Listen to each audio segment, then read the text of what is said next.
Unseen passages पूरे paper में सबसे डिफिकल्ट सेक्शन में काउंट होते हैं, क्योंकि मैं बताने वाली हूँ ऐसी वायरल ट्रिक जिससे आप दुनिया का कोई unseen passage, yes you heard me right, कोई भी अनसीन पैसेज आराम से सॉल्व कर सकते हो। वही टिप्स आपको पेपर में फॉलो करनी है and I promise you in tips को फॉलो करके आपके अनसीन पैसेज में पूरे नंबर लाने से कोई नहीं रोक सकता। तो without wasting any time let's go to the trick number 1। अब कई सारे लोग आपको बोलेंगे कि अनसीन पैसेज को पहले मत पढ़ो, पहले जो है क्वेश्चंस को पढ़ लो और क्वेश्चन के कीवर्ड्स को पढ़ लो, फिर अनसीन पैसेज पे पढ़ो। ये ट्रिक ना तब काम करती थी जब अनसीन पैसेजेस बहुत ईजी आया करते थे।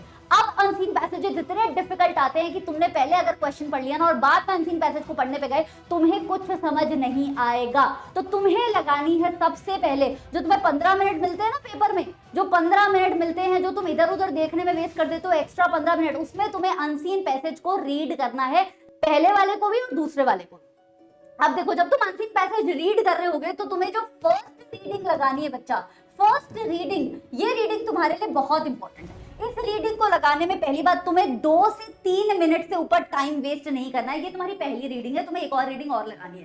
साथ में तुम्हें इस रीडिंग का ऑब्जेक्टिव रखना है to understand the theme. Understand the theme का मतलब कि भाई लिखा किसके बारे में है, रोड सेफ्टी के बारे में लिखा है पैसेज, कि एस्ट्रोनॉट्स के बारे में लिखा है, कि किसी ऑटोबायोग्राफी, किसी पोएट की, किसी ऑथर की बायोग्राफी पे है, किसी सेलिब्रिटी के बारे में लिखा है, किसी इंटरनेट ट्रेंड के बारे में लिखा है। तो किस बारे में लिखा हुआ है अनसीन पैसेज, साथ में क्या क्या टॉपिक्स उसमें कवर किए हुए हैं, ये तुम्हारा ऑब्जेक्टिव होना चाहिए पहली रीडिंग का। कितना टाइम लगाना, 2 से 3 मिनट लगाना है, कोई बहुत बड़ी बात नहीं है। बार बार घड़ी मत देखना, घड़ी देखने में भी टाइम वेस्ट हो जाएगा। ये आदत डालो कि 2 से 3 मिनट में पहली रीडिंग तुम्हारी तैयार हो जाए। फिर आओगे तुम सेकंड नंबर ट्रिक पे। अब क्या करोगे, तुम्हें पैसेज थोड़ा सा समझ आने लग गया है, जब तुम पहली रीडिंग लगा रहे थे तभी तुम्हें स्टेप नंबर 2 भी करना है बच्चा। स्टेप नंबर 2 में वर्ड्स को अंडरलाइन कर लेने हैं। कौन से वर्ड्स को अंडरलाइन करने हैं, 2-3 तरीके के वर्ड्स को अंडरलाइन करना है। एक, जो तुम्हें इंपॉर्टेंट वर्ड्स दिख रहे हैं, जैसे कि टेलीपैथी, जैसे कि यूनियन, जैसे कि सिंक्रोनाइजेशन, तुम्हें इंपॉर्टेंट वर्ड्स जो दिख रहे हैं, ठीक है। कहीं किसी चीज की डेफिनेशन दी हुई है तो उस वर्ड को तुमने हाईलाइट कर लिया, या फिर तुम्हें वो वाले वर्ड्स भी हाईलाइट करने हैं जो तुम्हें समझ नहीं आ रहे हैं, that are very very difficult for you. इतने ज्यादा डिफिकल्ट लग रहे हैं कि तुम्हें पूरा सेंटेंस ही उनकी वजह से समझ नहीं आ रहा है। तो इन 2 तरीके के वर्ड्स को जल्दी जल्दी पहली रीडिंग लगाते हुए तुमने थोड़ा थोड़ा हाईलाइट कर लिया। अच्छा, इसके साथ तुम्हें इस पॉइंट का भी ख्याल रखना है बच्चा, ये पूरा मिला के तुम्हारा स्टेप नंबर 1 हो रहा है, इसको अलग अलग मत सोचना। स्टेप नंबर 1 में तुम्हें ये वाला पॉइंट भी ख्याल रखना है कि जब तुम पहली रीडिंग लगा रहे हो तो तुम्हें ऑर्डर को मेंटेन रखना है। तुम्हें कोई भी लाइन स्किप नहीं करनी बच्चा, कोई भी लाइन स्किप नहीं करनी है। Never skip a line, never skip a single line while reading, ठीक है। एक लाइन स्किप की, पूरा पैराग्राफ हो सकता है तुम्हें उस अनसीन पैसेज का समझना है, फिर से तुम्हें रीडिंग लगानी पड़ेगी, टाइम वेस्ट हो जाएगा। तो तुम्हें पैराग्राफ टू पैराग्राफ आना है, ये नहीं कि पहले बीच वाला पढ़ लिया, फिर स्टार्टिंग वाला पढ़ा, फिर लास्ट वाला पैराग्राफ पढ़ लिया। अनसीन पैसेज जिस तरीके से दिया हुआ है वैसे ही पढ़ना है और पूरी एक एक लाइन पढ़नी है तुम्हें, लेकिन जल्दी जल्दी पढ़ना है। तो फर्स्ट स्टेप में तुमने क्या किया कि अनसीन पैसेज की रीडिंग लगाई, रीडिंग लगाते हुए समझा कि पैसेज किस बारे में है, पैसेज का क्या उद्देश्य है, पैसेज में क्या क्या चीजें कवर की हैं, साथ में तुमने देखा कि पैसेज में क्या क्या डिफिकल्ट वर्ड्स हैं जो तुम्हें समझ नहीं आ रहे हैं, फिर तुमने साथ में पैसेज की एक एक लाइन को पढ़ा, कोई भी लाइन स्किप नहीं की। अब तुम आओगे बच्चा स्टेप नंबर 2 पे। स्टेप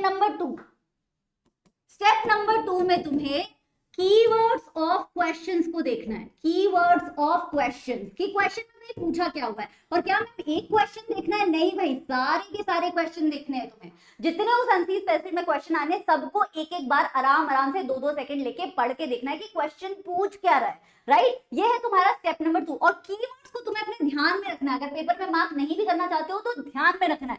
अब तुम्हें लगाना है स्टेप नंबर 3 बच्चा। स्टेप नंबर 3 में तुम्हें लगानी है सेकंड रीडिंग, और ये सेकंड रीडिंग जो है तुम्हारी फाइनल रीडिंग होनी चाहिए मेरे बच्चों। Final reading of unseen passage लगानी है तुम्हें, और इसमें तुम्हारा क्या है उद्देश्य, तुम्हारा सिर्फ एक ही ऑब्जेक्टिव है इसमें कि हमें ऑलरेडी पता है कि क्या लिखा है अनसीन पैसेज में, हमें सब पता है क्या क्या चीजें कवर की हैं, हमें सब कुछ समझ आ गया, लेकिन अब हमारा ऑब्जेक्टिव है कि आंसर में क्या लिखना है, आंसर राइटिंग में हमें क्या चीजें मेंशन करनी है। अब आंसर अलग अलग तरीके के हो सकते हैं, हो सकता है पूछा गया हो स्ट्रेट क्वेश्चन कि भैया बता दो हाउ और व्हाट और व्हेन, तो उसका आंसर ढूंढना बहुत ही इजी होता है। लेकिन कभी कभी जो होता है ना कि हमारे अनसीन पैसेजेस के क्वेश्चन इतने डिफिकल्ट रिजल्ट आ जाते हैं कि हमने अगर पहली रीडिंग अच्छे से नहीं लगाई है ना, जो तुम्हें टीचर्स बोलते हैं कि पहले कीवर्ड पढ़ो और बाद में अनसीन पैसेज पढ़ो, क्यों मैं तुम्हें मना कर रही हूँ? क्योंकि अगर तुमने पहली रीडिंग अच्छी नहीं लगाई है ना, तो तुम डिफिकल्ट क्वेश्चन के आंसर नहीं कर पाओगे। और जब आंसर राइटिंग कर रहे हो अनसीन पैसेज की, तो पहले पेपर में दिए हुए क्वेश्चन और बाद में आंसर लिखने की जरूरत नहीं है, तुम्हें सिर्फ आंसर नंबर लिखना है और अपना आंसर लिखना शुरू कर देना है। तो आई होप तुम्हें समझ आ रहा होगा। अच्छा, मैंने तुम्हें अभी थोड़ी देर पहले बोला कि हम जो है ना आजकल अनसीन पैसेज इतना डिफिकल्ट आने लग गया है कि डिफिकल्ट क्वेश्चंस आने लग गए। अच्छा, वो डिफिकल्ट क्वेश्चन कैसे दिखते हैं? इस तरीके के दिखते हैं, इस तरीके के दिखते हैं भाई वो difficult question. Usually unseen passage का जो लास्ट क्वेश्चन होता है वो इस तरीके का पूछ लिया जाता है कि ये बताओ कि ऑथर मैसेज क्या दे रहा है, या फिर ये बताओ कि इस स्टोरी से तुम्हें क्या प्रेरणा मिली, मॉरल ऑफ द स्टोरी बता दो। या फिर सबसे डिफिकल्ट क्वेश्चन होता है जब बोल दिया जाता है कि इस अनसीन पैसेज का एक ऑल्टरनेटिव टाइटल सजेस्ट कर दो। ये तीनों के तीनों वेरी वेरी डिफिकल्ट क्वेश्चन में आते हैं और वेरी वेरी इंपॉर्टेंट क्वेश्चन में आते हैं। या फिर एक और तरीका आता है जिसमें पूछ दिया जाता है कि इंटरप्रेट कर दो भाई, इंटरप्रेट कर दो कि अनसीन पैसेज में क्या लिखा हुआ है। अच्छा, जब पूछा है कि ऑथर ने क्या मैसेज दिया है, तो इसका क्या मतलब पूछा है बच्चा? की टेक अवे, की टेक अवे। ठीक है, अगर पूछा हुआ है कि शॉर्ट स्टोरी तुम्हें क्या सिखाती है, तो इसका मतलब होता है moral, moral of the story. अगर पूछा हुआ है कि सूटेबल टाइटल दो, तो तुम्हें बेसिकली हेडिंग बतानी है इस अनसीन पैसेज की। अगर पूछा हुआ है कि इंटरप्रिटेशन बताओ इस अनसीन पैसेज का, तो तुमसे पूछा हुआ है कि तुम्हें इसके बारे में क्या समझ आया, क्या समझ आया अनसीन पैसेज को। और ये जो है इस तरीके के डिफिकल्ट क्वेश्चन को करने के लिए कोई भी इंटरनेट पे तुम्हें ट्रिक नहीं बताएगा। इतने डिफिकल्ट क्वेश्चंस के लिए मैं तुम्हें बताने वाली हूँ एक ऐसी रामबाण ट्रिक जो तुम्हारे हर अनसीन पैसेज के हर आंसर में काम आने वाली है। इस ट्रिक का है बहुत ही सिंपल सा नाम, इसे हम बोलते हैं opening and closing trick. Opening and closing trick. इसमें क्या करना है तुम्हें?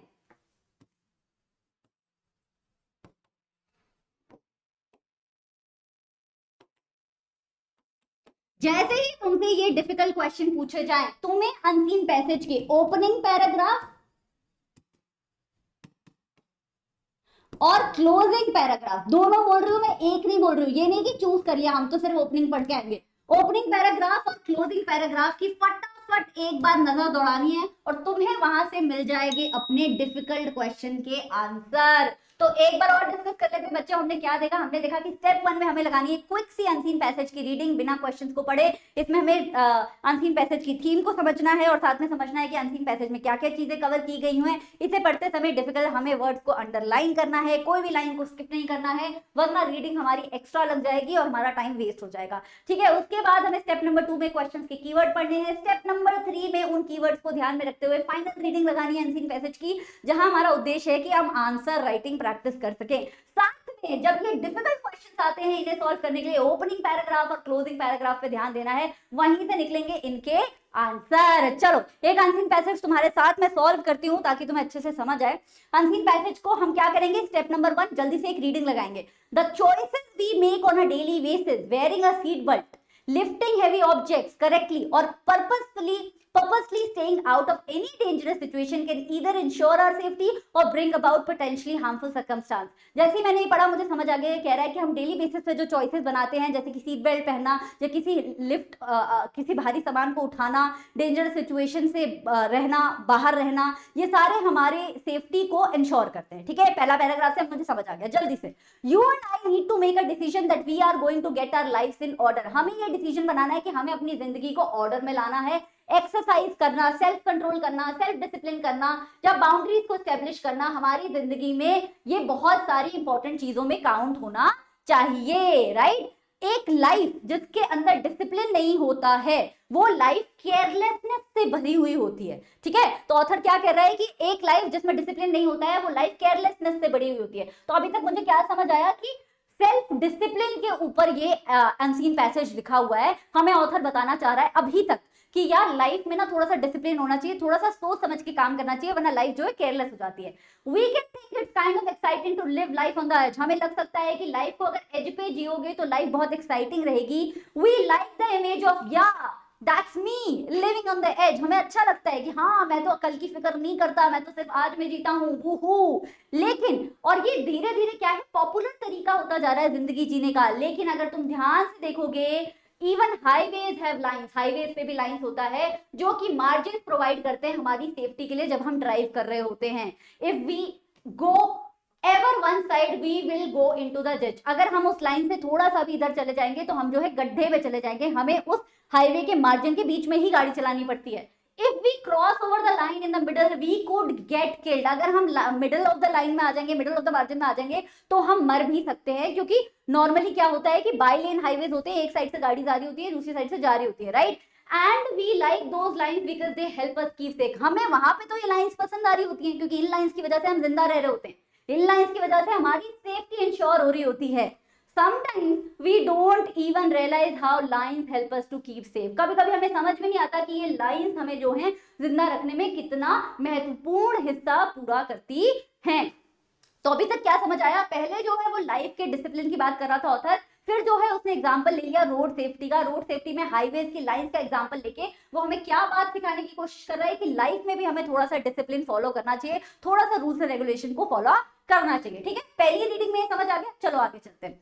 I am proud of this. Author कह रहे हैं कि मैं कोई बहुत इस पे घमंड नहीं कर रहा हूँ, लेकिन जो पहले 20 साल है मेरी जिंदगी के, वहां पे काम पे मैंने अपनी लिमिट्स को इग्नोर किया। अब जो है वो अपनी पर्सनल लाइफ के बारे में बताने पे आ गया है। I felt horrible physically most of the time. I used to tell myself I know I have limits and that I have reached them, but I am going to ignore them and see if or how long I can get by with it। वो कह रहा है कि मुझे बहुत गंदा feel होता था, फिजिकली मुझे बहुत बुरा लगता था, अपनी बाउंड्रीज को इरोड करके मुझे बुरा लगता था, लेकिन मैं फिर भी बोलता था खुद को कि मुझे पता है मेरे पास लिमिट्स हैं और मुझे पता है मैं अपनी सीमा तक पहुंच गया हूँ, लेकिन मैं फिर भी उन्हें इग्नोर करूंगा और देखता हूँ कि मेरी सीमा मुझे कहाँ तक और टाल सकती है। मतलब मैं अपनी सीमाओं को टाल रहा था। I ran to the doctors physically। फिर उसके साथ इतना बुरा हो गया कि उसे डॉक्टर्स के पास भागना पड़ा।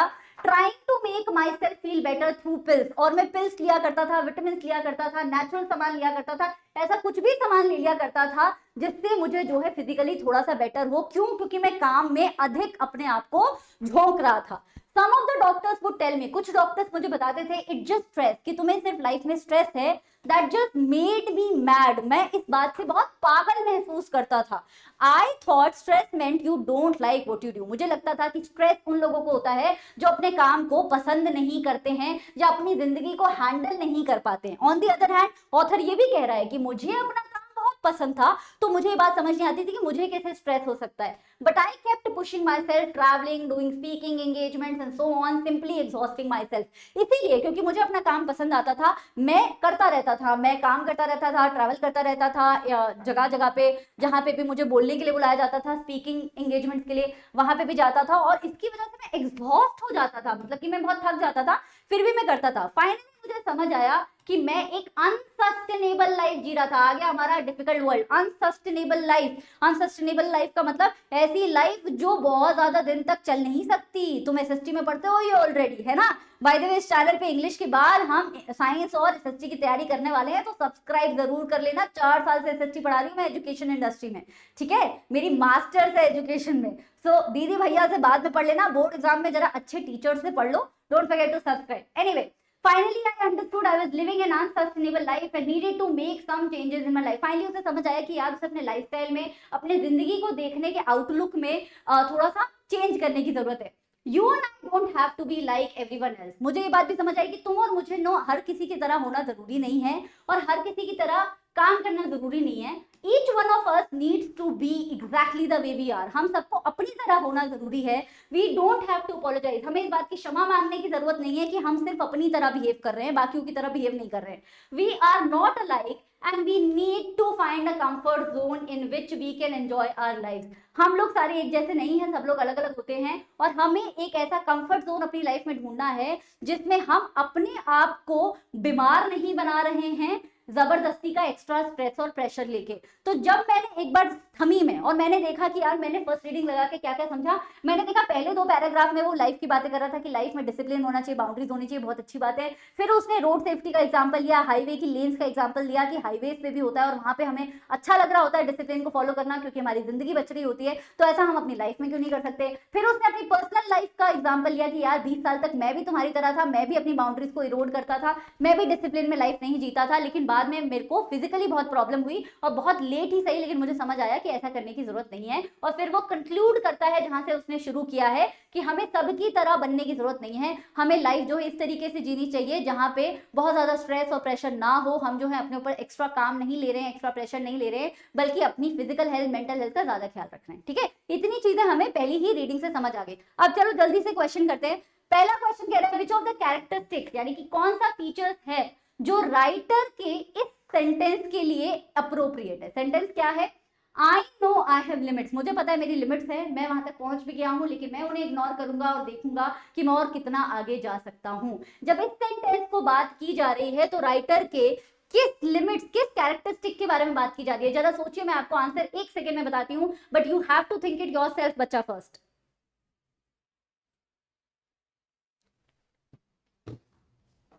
क्या वो नेग्लिजेंट है? नेग्लिजेंट का मतलब क्या वो चीजों पे ध्यान नहीं दे रहा है? इनडिसिसिव है, क्या वो डिसीजन नहीं ले पा रहा है? क्या वो स्पॉन्टेनियस है, जल्दी जल्दी चीजें कर रहा है बिना सोचे समझे? क्या वो रेकलेस है, चीजों के कॉन्सिक्वेंसेस के बारे में नहीं सोच रहा है, रिजल्ट के बारे में नहीं सोच रहा है कि इससे क्या असर पड़ेगा उसकी बॉडी पे, वो किए जा रहा है जानबूझ के, बिना जानबूझ के नहीं, बिना सोचे समझे, पर्पसलेस है, उसका कोई पर्पस नहीं है, वो बिना बात के ये बात बोल रहा है। पेशेंट है, उसके पास बहुत धैर्य है, तो पक्का इसमें से धैर्य तो नहीं है उसके पास। उसके पास ये भी नहीं है कि वो डिसीजन नहीं ले पा रहा है। तो सेकंड और सिक्स को तो मैं यहाँ से काट दूंगी। जैसे ही तुम सेकंड और सिक्स को काटोगी बच्चा, तुम्हें यहाँ पे ऑप्शन नंबर ए और ऑप्शन नंबर बी यहाँ पे खत्म हो जाएगा, तुम्हारे पास ऑप्शन नंबर डी भी खत्म हो जाएगा। तो तुमने ऑप्शन एलिमिनेट किए, तुम्हें मिल गया अपना राइट आंसर। फिर इसे एक बार चेक कर लो कि क्या इस सेंटेंस के बेसिस पे मैं ऑथर को नेग्लिजेंट बोल सकती हूँ कि वो अपनी हेल्थ को इग्नोर कर रहा है, बिल्कुल बोल सकती हूँ। क्या मैं उसे रेकलेस बोल सकती हूँ? बिल्कुल बोल सकती हूँ, वो आउटकम्स के बारे में नहीं सोच रहा है। तो राइट आंसर क्या आया? Option number C. तो हमने ऑप्शन एलिमिनेशन लगा दिया मल्टीपल चॉइस में। चलो दूसरा क्वेश्चन देखो, the reason why living on the edge has become popular is because of the,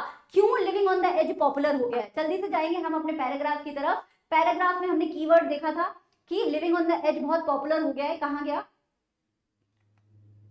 हाँ, we can think of it as exciting.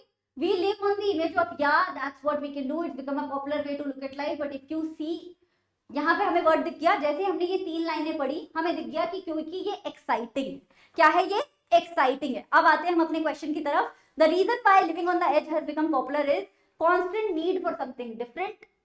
लोगों को हमेशा कुछ ना कुछ नया चाहिए होता है। पॉपुलेशन जो है यंग होती जा रही है। Exhausting effort to make changes, बार बार हमें जो बदलाव लाना होता है उसमें हमारी बहुत ज्यादा एनर्जी वेस्ट होती है। Short strong tendencies to stay within our limit, लोग जो है अपनी लिमिट में रहना पसंद करते हैं। अच्छा, एक और चीज जो आपको रीडिंग कॉम्प्रिहेंशन में करनी होती है बच्चा, वो आपका ज्ञान उसमें एक्ट नहीं करना चाहिए। आप आपकी लाइफ के बारे में क्या सोचते हैं, दुनिया के बारे में क्या सोचते हैं, आपको उसके बेसिस पे आंसर नहीं देना है, ऑथर के बेसिस पे आंसर देना है। तो अगर आपको लग भी रहा है कि इंडिया की पॉपुलेशन ज्यादा यंग होती जा रही है, तो आप इस आंसर पे टिक नहीं कर सकते हैं, क्योंकि पहली बात तो ये रीडिंग कॉम्प्रिहेंशन से मिलता जुलता नहीं है, दूसरा ये आपका पर्सनल आउटलुक है, ये ऑथर का आउटलुक नहीं है। तो इसको तो यहाँ पे काट दिया मैंने।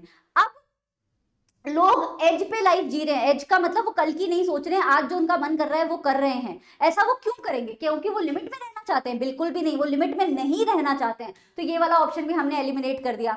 और अगर लोगों को पता होता कि कॉन्स्टेंटली चेंजेस बनाने से उनकी बहुत एनर्जी वेस्ट हो रही है, बहुत एग्जॉस्ट हो रहे हैं वो, अगर वो इस बात को समझ पाते तो लोग फिर living on the edge practice क्यों करते? कल की सोचते ना, धैर्य से काम लेते। नहीं, लोगों को समझ ही नहीं आ रहा है कि इस वजह से उनकी फिजिकल और मेंटल हेल्थ पे क्या असर पड़ रहा है। तो हमारा आंसर ये भी नहीं हो सकता, हमारा आंसर आएगा बच्चा ऑप्शन नंबर ए। ठीक है, अब चलते हैं थर्ड क्वेश्चन की तरफ। The phrase potentially harmful circumstances, potentially harmful का मतलब जिन चीजों में पोटेंशियल है हार्मफुल होने का, हो सकता है कि वो अभी डेंजरस नहीं है लेकिन वो डेंजरस हो सकती हैं। ये जो फ्रेज है ये रेफर्स टू द सर्कमस्टांसेस, ये किस तरीके के सर्कमस्टांसेस, किस तरीके के सिचुएशन को रेफर कर रहा है? 1 मिनट का टाइम दे रही हूं, try and make up your mind कि क्या आंसर होना चाहिए।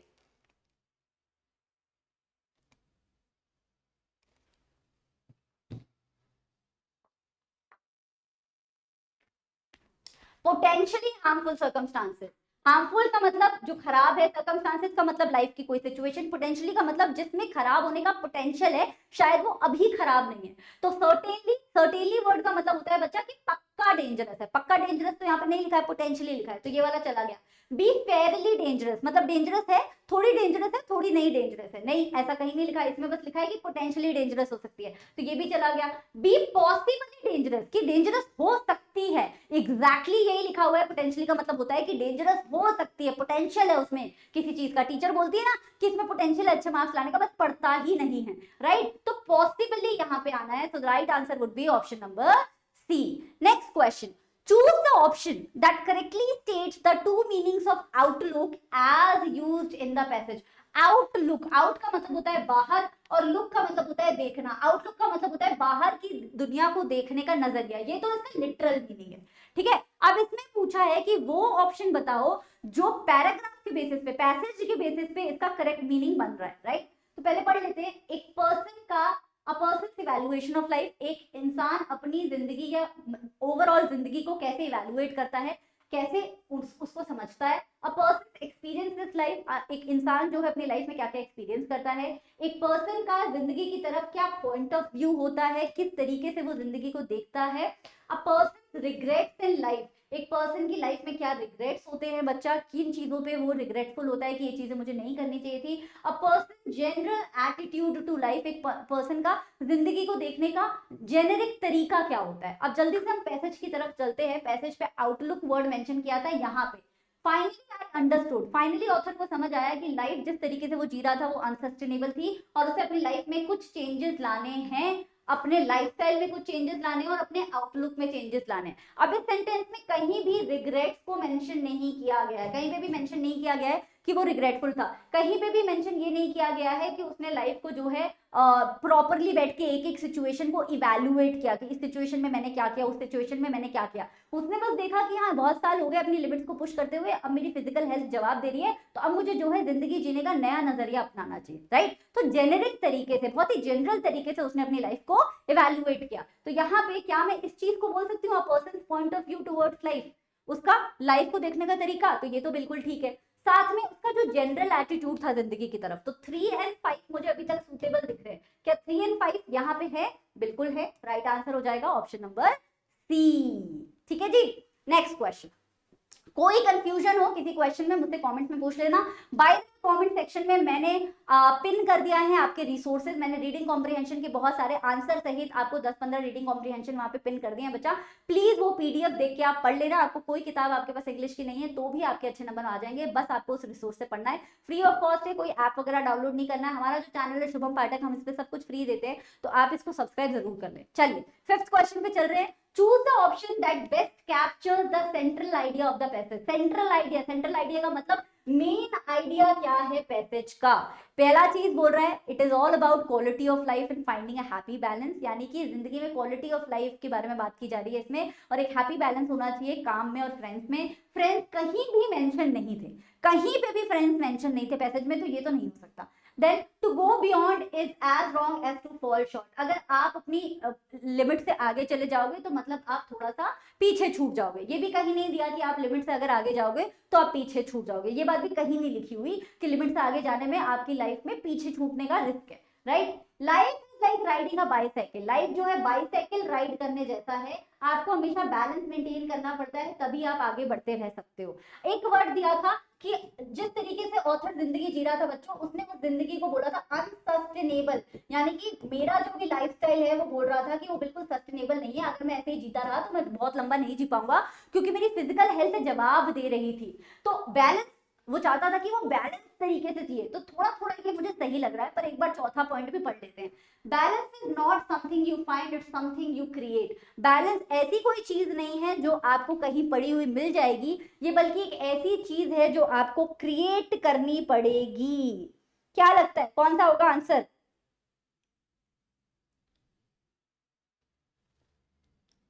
आपको क्रिएट करनी पड़ेगी, बिल्कुल। उसने बार बार हमें यहाँ पे बताया है कि फाइनली उसे समझ आया कि उसे अपना आउटलुक चेंज करना है। और यहाँ पे उसने गुहार लगाई है लोगों को, रीडर्स को गुहार लगाई है कि तुम भी मेरे एक्सपीरियंस से कुछ सीखो, अपने कंफर्ट जोन में रहो, ज्यादा स्ट्रेस मत लो, ज्यादा प्रेशर मत लो, हर किसी से होड़ में मत रहो, और अपनी लाइफ में जो तुम्हें कंफर्ट देती है उन चीजों पे ध्यान दो, राइट। सो डेफिनेटली वो कह रहा है कि कुछ काम करो अपनी लाइफ में बैलेंस लाने के लिए। तो बैलेंस तुम्हें कहीं मिलेगा नहीं, तुम्हारी लाइफ हमेशा जो भागती रहेगी, तुम्हें बैलेंस को क्रिएट करना पड़ेगा। सो the right answer here would be, जिसमें कि आंसर ऑप्शन नंबर 3 भी थोड़ा बहुत सही लग रहा था, लेकिन जैसे ही हमने ऑप्शन नंबर 4 पढ़ा हमें समझ आ गया कि नहीं नहीं नहीं नहीं, दोनों में से ज्यादा अप्रोप्रिएट क्या है, ऑप्शन नंबर डी है। Okay, next question, the author explains the importance of discipline and boundaries in our life using what. किस चीज को एग्जाम्पल की तरह यूज किया था? पहले 2 पैराग्राफ में उसने डिसिप्लिन के बारे में बात की थी, अगले 2 पैराग्राफ में उसने रोड सेफ्टी के बारे में बात की थी। तो क्या उसने रोड एक्सीडेंट्स को यूज किया था, ट्रैफिक रूल्स को यूज किया था, लाइंस ऑन द हाईवे को यूज किया था, कि सेफ ड्राइविंग? बहुत ही इजी सा आंसर है, the right answer his lines on the highway, right. Next, the author attempts to dash the readers through this writer।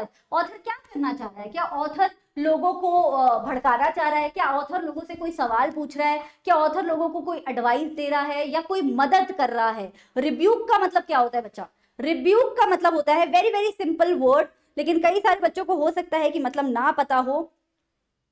ये जो आर वाले वर्ड आते हैं ना, ये हमें वैसे भी बहुत ज्यादा डिफिकल्ट लगते हैं। रिब्यूक का मतलब होता है डिसअप्रूव करना किसी चीज को। डिसअप्रूव करना मतलब वो किसी चीज को मना कर रहा है कि ये चीजें मत करो, राइट। सो यहाँ पे वो किसी चीज को करने के लिए मना नहीं कर रहा है कि आप ऐसा मत करो वैसा मत करो, वो बस गुहार लगा रहा है, एक तरीके से एडवाइस दे रहा है कि भाई मेरी लाइफ में जो है ये प्रॉब्लम आई थी, तो तुम्हारी लाइफ में भी ये प्रॉब्लम आ सकती है, तो प्लीज तुम हो सके तो ऐसा मत करो। So he is offering, the author is offering advice. So the right answer would be option number D.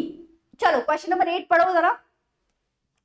What is the message conveyed in the last paragraph of the passage? Last paragraph पे जाओगे, message क्या convey हो रहा है कि तुम्हें जो है खुद की तरह रहना चाहिए, किसी और की तरह बनने की कोशिश नहीं करनी चाहिए। ये नहीं देखना चाहिए कि बाकी लोग, बेसिकली वो कहना चाह रहा है कि बाकी लोगों की सक्सेस से तुम्हें अपनी लाइफ में प्रेशर और स्ट्रेस नहीं बिल्ड करना चाहिए। तुम जो हो जैसे हो अपना कंफर्ट जोन खुद से डालो, और अपोलोजाइज मत करो, खुद की तरह रहने के लिए किसी और की तरह बनने की जरूरत नहीं है। तो यहाँ पे वो क्या कह रहा है, जस्ट बी, एक तरीके से योर सेल्फ, खुद की तरह रहो, right. So the right answer here would be love what you do, जो कर रहे हो उसमें बहुत मजा आना चाहिए, या love yourself to love others, अपने आप से प्यार करो ताकि तुम बाकियों से प्यार कर सको।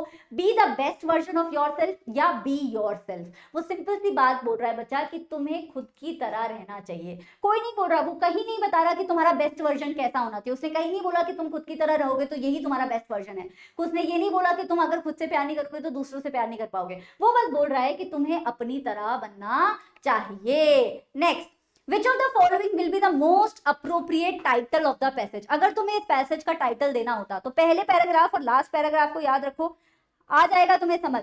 पहले पैराग्राफ में उसने क्या बताया कि लाइफ में लोगों के डिसिप्लिन की कमी आ गई है। लास्ट पैराग्राफ में उसने बताया कि हमें अपनी तरह रहना चाहिए, किसी से होड़ में नहीं रहना चाहिए, right. So much too soon doesn't make sense.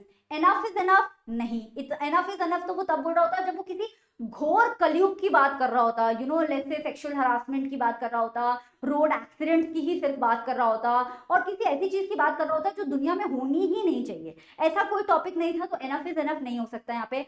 How much is too much, how much is too much हो सकता है, क्योंकि वो बोल रहा था यार कब तक हम अपनी लिमिट्स पुश करेंगे यार, कब तक हम यही करते रहेंगे। Have enough to do, have enough to do भी यहाँ पे नहीं रह रहा है सही, थोड़ा सा मैच नहीं हो रहा है। तो ये वाला जो है मुझे सही लग रहा है, मैं इस पे कर दूंगी मार्क। अगेन कोई कंफ्यूजन हो, आपको लग रहा है कि कोई और आंसर सही होना चाहिए, क्यों लग रहा है उसका मुझे कमेंट्स में आंसर जरूर देना, मैं उस पर रिप्लाई करने की कोशिश करूंगी ताकि हम आपको बता सकें कि आंसर यही क्यों सूटेबल है। नेक्स्ट, the author uses या colloquial words such as yeah and woohoo, which of the following is not a colloquial word? colloquial word Hindi में एक तरीके के शब्द होते हैं जिन्हें बोला जाता है देशज शब्द। देशज शब्दों का मतलब होता है वो शब्द जो हिंदी साहित्य से नहीं आते हैं, बट हमारी सिविलाइजेशन में उन शब्दों को अपना लिया गया है, जैसे कि लोटा।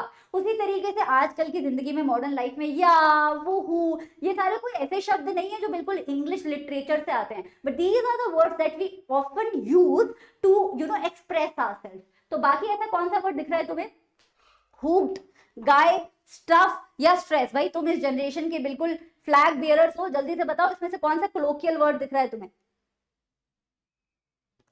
Sorry, not a colloquial word. Not a colloquial word मतलब कि जो कि देशज शब्दों में नहीं आ रहा है। गाय, गाय से पता नहीं चलता लड़के के बारे में बात हो रही है, लड़की के बारे में बात हो रही है। तो this is a very slang वाला वर्ड। हुक्ड, हुक्ड भी बड़ा स्लैंग वाला वर्ड है, जो इसका एक्चुअल मतलब है उसके लिए हम इसे यूज नहीं करते हैं। स्टफ, स्टफ हम किसी लिए भी बोल देते हैं, इमोशनल बातों पे स्टफ बोल देते हैं, प्रैक्टिकल बातों पे स्टफ बोल देते हैं, या that's the stuff, that's the real stuff. इस तरीके का ये बहुत ही मॉडर्न डे स्लैंग की तरह यूज करने वाला वर्ड है। On the other hand stress जो एक शब्द है, आज भी उसे उसी के लिए यूज किया जाता है जो उसका असली मीनिंग है। So this is not a colloquial word. आया ना समझ? चलो ये वाला क्वेश्चन मैं दे रही हूँ बच्चा होमवर्क क्वेश्चन के लिए। एंड डू नॉट फॉरगेट कि इस चैनल पे फुल ग्रामर की मेंटी क्विज आने वाली है, साथ में तुम्हारे एसएसटी और इंग्लिश, सॉरी एसएसटी और साइंस की मैराथन तो आने वाली है ही, ग्रामर की मेंटी आने वाली इंग्लिश के लिए, तुम्हारा पेपर प्रेजेंटेशन आने वाला है। तो don't forget to subscribe to the channel. And मेरा नाम है Shubham Pathak. I am gonna sign off. All the best and don't forget to check out the reading comprehensions I've pinned for you. उन्हें practice करना मत भूलना। Bye bye and tata.